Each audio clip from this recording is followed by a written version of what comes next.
সুপ্রিয় দর্শক সবাইকে দৈনিক সংবাদের পাতার পক্ষ থেকে স্বাগত জানাচ্ছি। আপনারা দেখছেন আমি এখন আছি সোনাগাজীর একেবারে জিরো পয়েন্টে।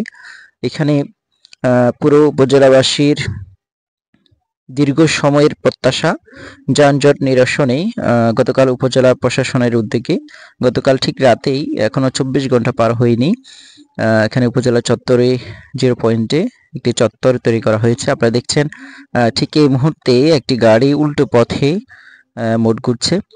আসলে যানজট নিরসনের লক্ষ্যে যে উদ্যোগটি নেওয়া হয়েছে, যে কার্যক্রমটি, এটি আসলে মানছেন না অনেকেই। এর মধ্য দিয়ে আসলে যাত্রী সাধারণ বা স্থানীয় মানুষের চলাচলে বিঘ্ন হচ্ছে এবং অনেকে ভোগান্তির শিকার হচ্ছেন।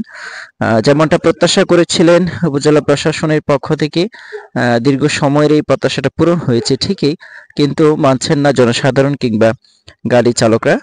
আপনারা দেখছেন দৈনিক সংবাদের পাতা সোনাগাজী থেকে।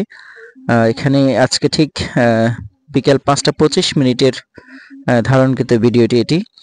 এখানে আপনারা দেখেছেন একটি মাইক্রোবাস এবং একটি সিএনজি ঠিক উল্টো পথে, এখনো দেখছেন একটি অটোরিকশা উল্টো পথেই মোট ঘুরছে।